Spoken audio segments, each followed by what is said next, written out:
All my dear student, Gurukul coaching centre के YouTube channel में मैं रवि मिश्रा आप सभी का स्वागत करता हूं।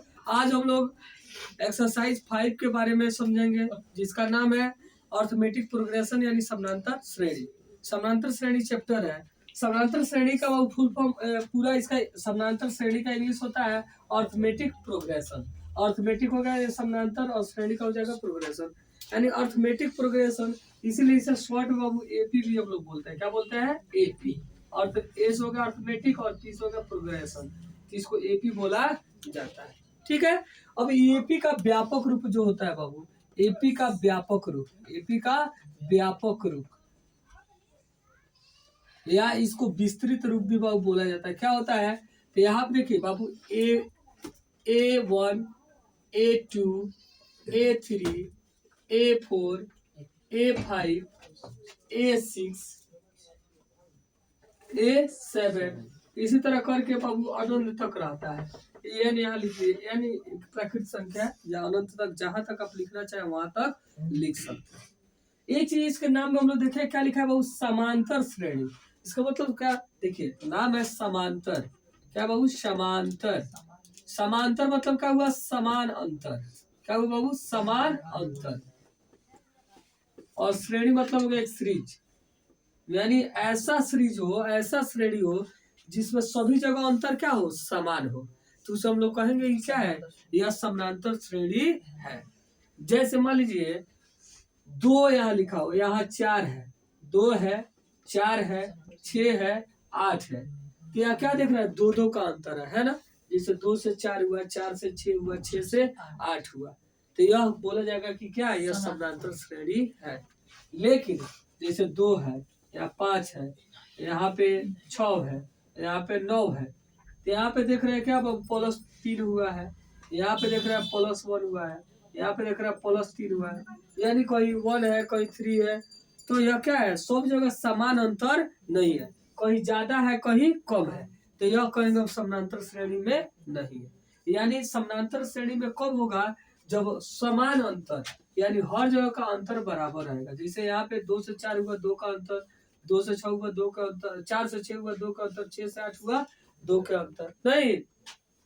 जैसे सपोज दैट यहाँ पे लिखा -12, -8, -4, 0, 4।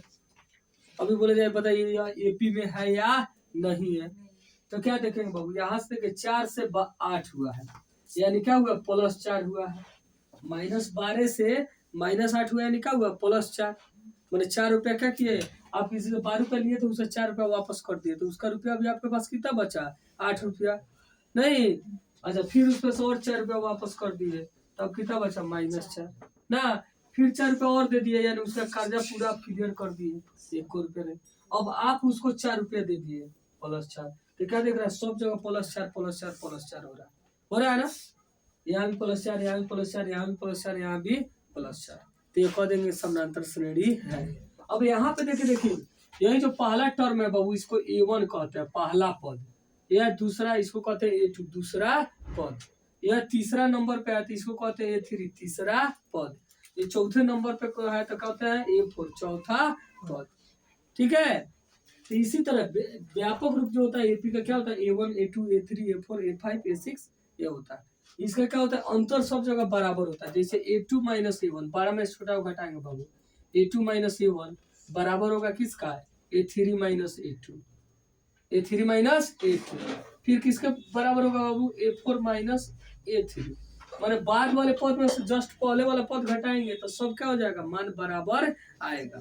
चूंकि अभी देख रहे हैं एपी में तभी होगा जब सभी जगह समान अंतर रहेगा, यानी इसका जो अंतर आएगा, इसका अंतर, इसका अंतर, सब अंतर क्या होना चाहिए? बराबर होना चाहिए। वैसे ही A5 पे से क्या निकालेंगे? A4। फिर A6 पे से क्या निकाल सकते हैं? A5। इस सबका अंतर क्या होता है बाबू? बराबर आता है। इस अंतर को कहते हैं D, जिसको हम लोग कहते हैं सर्वांतर। क्या बोलते हैं? सर्वांतर इसको बोलते हैं। इसको D से डिनोट किया जाता है कि सभी जगह का अंतर क्या होना चाहिए? बराबर आना चाहिए। तो अब वो हम कहेंगे बाबू एपी में है, यानी तो कहेंगे एपी में नहीं है। जैसे यहाँ पे देखेंगे सब जगह अंतर 2 है तो एपी में है, यहाँ भी सब जगह अंतर 2 है तो एपी में है। यहाँ देख रहे कहीं 2 है, कहीं कहीं 3 है, कहीं 1 है, कहीं 3 है, तो ये एपी में नहीं है। सपोज दैट मानिए यहाँ पे लिखा हो 5 हो, 2 हो, -1 हो, 7 हो।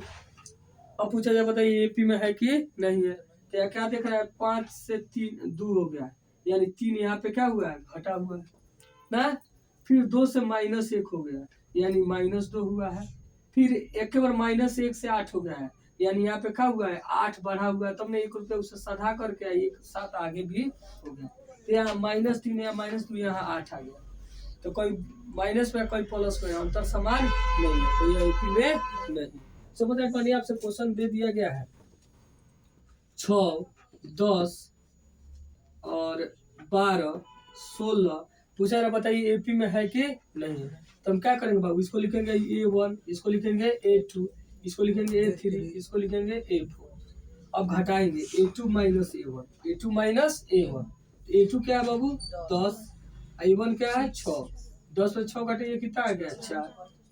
फिर निकालेंगे A3 माइनस A2, जस्ट फिर अगले वाले उस पिछले घटाएंगे। तो A3 क्या है बाबू 12, A2 क्या है 10, 12 में 10 घटाएंगे कितना हो जाएगा 2। फिर बाबू जस्ट अगले वाला पद क्या है A4, A4 में से क्या घटाएंगे A3। तो क्या है बाबू 16, 16 में से 12 चले कितना आ गया 4।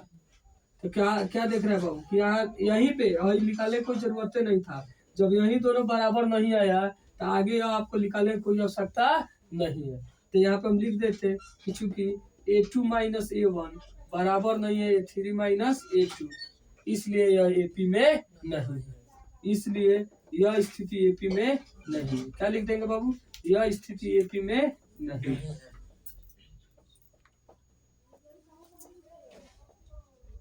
लिख देंगे यह स्थिति एपी में नहीं है। आप सही से क्वेश्चन एग्जाम में देता है श्रेणी दे देगा, पूछेगा बताइए कि यह एपी में है कि नहीं है। तो ऐसे ही हम लोग क्या करते हैं A1 A2 A3 लिख करके अंतर निकालेंगे। अगर अंतर समान आएगा, जैसे यहाँ 4 आया यहाँ भी 4 आता, तो एक और टर्म निकालते। जब तीनों देख लेते 4 आ गया तो लिख देते कि A2 माइनस A1 बराबर A3 माइनस A2 बराबर A4 माइनस A3 बराबर 4, इसलिए एपी में है। ये सपोज दैट मानिए ऐसे अगर क्वेश्चन दे देता, क्वेश्चन दिया रहता कि जैसे 6 है ना, 10 है, 14 है, 18 है ना, 22 है। अब ये हो गया A1, ये हो गया A2, ये हो गया A3, ये हो गया A4, ये हो गया A5। फिर निकालते हैं यहाँ पे A2 minus A1, A2 minus A1, A2 मान 10, A1 का मान 6, 10 में 6 में कितना हो गया 4। फिर A3 माइनस A2, A3 का मान कितना हो गया 14 और A2 का मान कितना हो गया 10, 14 में 10 के कितना हो गया 4। A4 minus A3, A4 minus A3, जब दोनों बराबर आए तब तीसरा निकाल रहा है। A4 का मान कितना है 18 और A3 का मान कितना है 14, 18 में 14 का कितना हो गया 4। तो क्या जगह तीनों जगह क्या हुआ 4 4 आया ना बराबर। तो इसको कैसे लिखते हैं, यहाँ पे लिखते हैं कि चूंकि A2 माइनस A1 बराबर A3 माइनस A2 बराबर A4 माइनस A3 बराबर है 3, तो 3 नहीं कितना है बराबर है 4, 4 है ना आया है बराबर का डी। इसलिए यह स्थिति एपी में है, यह स्थिति एपी में है।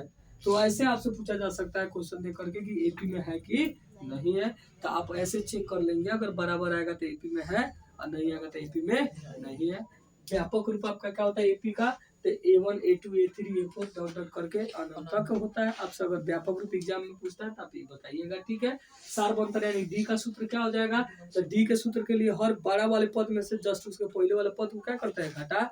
चाहे तो आप A2 माइनस A1 कीजिए, A3 माइनस A2 कीजिए, A4 माइनस A3 कीजिए, A5 माइनस A4 या A6 माइनस A5, मतलब अगले वाले टर्म में से जस्ट उसके पहले वाले टर्म घटा देते हैं तो हमें क्या होता है सार्वंतर यानी डी का मान प्राप्त हो जाता है, ठीक है। तो आप अब इससे क्या समझ गए बाबू कि कैसे पहचानेंगे कि पहले एपी में है कि नहीं, समझ गए। एपी का व्यापक रूप इस रूप में मिलेगा, आपका अंतर यह होगा। अब इस पे आपको क्या होता है, कुछ और फॉर्मूला होता है। जैसे आपको अंतिम पद ज्ञात करना हो, क्या निकालना बाबू अंतिम पद। एक फॉर्मूला इस पे आता है कि अंतिम पद जिसको हम लोग बोलते हैं बाबू an। अंतिम पद को अभी लास्ट वाले पद को किससे डिनोट किए हैं बाबू हम an से, ठीक है। तो an से, तो an बराबर फॉर्मूला होता है बाबू a plus n minus 1 into D. an बराबर क्या होता है बाबू, an बराबर a plus n minus 1 into D, यानी अंतिम पद वाला फॉर्मूला हो गया ए जहां बाबू ए क्या है जहाँ ए क्या है, ए है प्रथम पद, पहला पद को हम लोग A1 को ए लिखते हैं, ठीक है। एन क्या होता है बाबू, पदों की संख्या, एन क्या होता है, पदों की संख्या, पदों की संख्या। और डी क्या होता है, तो अभी देखे डी होता है बाबू सार्वंतर, सार्व अंतर, सर्वांतर हो गया जो सभी में अंतर होता है वो। और इस तरह हम लोग क्या कर सकते हैं, अंतिम पद। अब अंतिम की जगह पे आप अंतिम पद कोई भी हो सकता है, आप 10वां पद भी आपका अंतिम हो सकता है, 15वां पद, 20वां पद। इसका उपयोग कहाँ पे करेंगे, जैसे क्वेश्चन आपका लिखा हो, जैसे सपोज मानिए लिखा है 4, 6, 8, 10, कह रहा है इसका 20वां पद निकालिए। कौन पद, 20वां पद, 20वां पद ज्ञात कीजिए। तो यहाँ आपका A1 यानी ए का मान हो जाएगा 4 ना, डी निकालेंगे, डी बराबर फॉर्मूला हम लोग देखे क्या होता है, कोई बड़ा पद में से जस्ट उसके पहले वाला पद को घटा देना चाहिए। मान लीजिए A2 माइनस A1 लिखिए, A2 माने यहाँ पे क्या बाबू, ये A1 है, ये A2 है, A2 मान क्या है 6 और A1 क्या होगा 4, 6 में से 4 घटाइए कितना आ जाएगा 2 है। तो डी का मान आपका मालूम चल गया कि डी का मान कितना है बाबू, डी का मान हो गया आपका 2, ठीक है, डी का मान हो गया 2, ए का मान A1 का मान हो गया आपका 4। अच्छा कौन पद निकाला है जी, 20वां पद, तो एन का मान कितना हो गया 20। अब आराम से आप 20वां पद निकाल सकते हैं, लिखेंगे इसलिए एन बराबर क्या होता है formula, a plus n minus 1 into d, a plus n minus 1 into d. तो यहाँ ए का मान बाबू ये कितना है 4, ठीक है। एन का मान कितना रखना है, 20वां पद निकालना है तो 20, 50वां पद निकालना होगा तो 50, 500वां पद निकालना होगा तो एन का मान कितना हो जाएगा 500, यानी जो पद निकालना होगा वो एन का मान हो जाएगा। अब -1 और डी का मान अभी निकाल कर देखिए कितना है, डी का मान कितना है बाबू 2, डी का मान कितना है 2।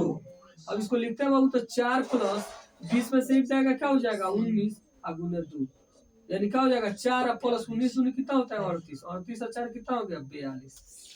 तो ऐसा आपका 20वां पद निकल गया। तो इसी तरह इस फॉर्मूला का प्रयोग करके अंतिम पद का हम लोग जो पद आपको ज्ञात करना है वह पद हम लोग क्या कर सकते हैं, इस फॉर्मूला का प्रयोग करके ज्ञात कर सकते हैं। अब आपका इसमें क्वेश्चन जब चैप्टर हम बनाएंगे तो देगा, जैसे इसी तरह एपी दे देगा 2-4 पद, कहेगा 15वां पद निकालिए, 31वां पद निकालिए, 20वां पद ज्ञात कीजिए, ठीक है। या कभी कभी आप जैसे 20वां पद का मान दे देगा, जैसे आप इसमें क्या क्या देख रहे हैं, क्या क्या है बाबू, तो अंतिम पद है, प्रथम पद है, पदों की संख्या और सार्वंतर। अब इस फॉर्मूला का प्रयोग करके कोई 4 में से अगर 3 दिया हो तो चौथा हम लोग क्या कर सकते हैं, ज्ञात कर सकते हैं। जैसे आपका प्रथम पद, पदों की संख्या, सार्वंतर मालूम हो तो आप क्या कर सकते हैं, अंतिम पद ज्ञात कर सकते हैं ना। अगर आपको सपोज मानिए कि अंतिम पद वो दे दिया है, अंतिम पद दे दिया है और आपका प्रथम पद भी दे दिया है, सार्वंतर भी दे दिया है, कह रहा है कि पदों की संख्या ज्ञात कीजिए, तो अभी हम इस फॉर्मूला का प्रयोग करके क्या कर सकते हैं, पद की संख्या ज्ञात कर सकते हैं। अगर सपोज मानिए आपका अंतिम पद दे दिया, प्रथम पद दे दिया, आप पदों की संख्या दे दिया, कह रहा है सार्वंतर ज्ञात कीजिए, तब भी इस फॉर्मूला का हम लोग प्रयोग करके ज्ञात कर सकते हैं। यानी इसे हम यह समझे कि ये 4 चीज, अंतिम पद, प्रथम पद, पदों की संख्या और सार्वंतर, यह फॉर्मूला का प्रयोग करके इस चारों में से किसी का मान अगर 3 का दिया है तो चौथा हम इस फॉर्मूला का प्रयोग करके क्या कर सकते हैं, ज्ञात कर सकते हैं, ठीक है। अब इससे हम लोग क्या करते हैं बाबू, अब इससे हम लोग एक स्टैंडर्ड फॉर्मूला ऐसे भी हम लोग बना लेते हैं। जैसे यहाँ पे हम लोग क्या देख रहे हैं कि जो पद निकालना है उसमें से आपको क्या करना है, एक घटा देना है, जो पद निकालना है उसमें से क्या करना है, एक घटा के डी से गुना कर देना है। तो देखिए अब पहला पद अगर निकालना हम लोग को A1, क्या निकालना है बाबू A1, तो क्या होगा A प्लस, अब n का मान क्या रखना है, पहला पद n के जगह पे क्या लिखे हैं 1, अरे यहाँ पे भी जैसे a निकाले थे हम तो a n के जगह पे क्या लिखे थे 20, यानी 20वां पद हम लोग ज्ञात किए थे, 20वां पद कितना आया था 42 आया। उसी तरह यहाँ हम पहला पद निकाल रहे हैं, यानी n का मान क्या लिख रहा है 1, तो यहाँ भी n के जगह पे क्या रखेंगे 1, तो n के जगह पे लिखेंगे 1 माइनस 1 इंटू डी, तो 1 में से 1 जाएगा तो क्या हो जाएगा 0, और 0 गुने डी क्या हो जाएगा 0 है, यानी a प्लस 0 यानी क्या हो जाता है a, इसलिए A1 बराबर हम लोग क्या लिखते हैं a लिखते हैं, A1 बराबर क्या लिखते हैं a। उसी तरह आप लोग को अगर दूसरा पद निकालना हो तो क्या होगा बाबू, तो a का मान तो रहेगा ही, अब n के जगह क्या लिखेंगे हम 2, n का मान क्या लिखेंगे 2, और 2 में से 1 घटाएंगे तो क्या जाएगा 1, और 1 इंटू डी, तो 1 इंटू डी क्या हो जाएगा d, यानी A2 बराबर क्या होता है a प्लस डी हो जाता है। वही डायरेक्ट भी हम लोग चाहे तो फॉर्मूला लिख सकते हैं कि A1 बराबर a, A2 बराबर a प्लस डी। उसी तरह अगर A3 निकाले हम बाबू A3 तो a तो होगा ही, a तो होगा ही, और प्लस n माइनस 1, यानी कि पे क्या रखना है बाबू 3, 3 में से 1 घटाइएगा तो कितना हो जाएगा 2, और डी है तो क्या हो जाएगा 2d, यानी ये 3 बराबर क्या हो जाएगा a प्लस 2d। उसी तरह अगर A4 आप लोग लिखना चाहे तो क्या लिखेंगे a, और फिर 4 में से 1 चल जाएगा तो क्या हो जाएगा n-1, तो 4 में से 1 चल जाएगा तो क्या हो जाएगा 3d। समझ रहे हैं? इसी तरह आप बताइए कि अगर A10 लिखना हो तो क्या होगा फॉर्मूला, A10 निकालना हो तो क्या होगा a, और 10 में से 1 घटा देना है तो कितना हो जाएगा 90 हो जाएगा। अगर मानिए आपका एक 50वां पद लिखना हो तो क्या हो जाएगा a प्लस, और 50 में से घटा दें क्या हो जाएगा 49। अगर 100वां पद लिखना हो तो क्या हो जाएगा a प्लस 99d। समझ में आया? तो आप डायरेक्ट भी जैसे बोले कि 20वां पद इतना है तो डायरेक्ट आप 20वां पद लिख लीजिए। a 20 बराबर दे दिया 50 है तो इसको सीधा हम क्या लिख सकते हैं, a 20 को क्या लिख सकते हैं a plus 19d, a plus 19d। मैंने आवश्यकता अगर कहीं हो तो a 20 को हम क्या लिख सकते हैं a प्लस 19d भी लिख सकते हैं। बराबर कितना हो गया 50। अब यहाँ a d का मान रख के a रख के रखेंगे तो d निकल जाएगा, d का रखेंगे तो a का निकल जाएगा। नहीं तो आप ऐसे भी बना सकते हैं या an का फॉर्मूला पर लिख के बजा आप बना सकते हैं। ठीक है, ये समझ में आया कि क्या जो पद ये एकदम आसान है कि जो पद लिखना होता है उसमें से क्या करते हैं a घटा के d से गुना कर लेंगे। जैसे a अभी बताया जैसे a 30 लिखना हो बाबू तो आपको a लिखना है, कंपलसरी है। अब 30 में से क्या करना है 1 को घटा देना है, तो 30 में से 1 को घटाइए कितना आ जाएगा 29, और d से गुना कर लेना है तो ये 30 बराबर क्या हो गया a प्लस 29। समझ में आया? अब यहाँ आप a का मान रख के d निकाल सकते हैं, d रख के a निकाल सकते हैं, या अगर a 30 निकालना हो तो a और d का मान रख के a 30 का मान ज्ञात कर सकते हैं, या यह फॉर्मूला पे भी डायरेक्ट आप रख के मान बना सकते हैं। ठीक है, तो ऐसा हम लोग इस चैप्टर के इंट्रोडक्शन को देखें कि इसमें क्या क्या हम लोग को पढ़ना है, कैसे क्या करना है। यह था आपको एक्सरसाइज 5.1 में जो यूज होगा।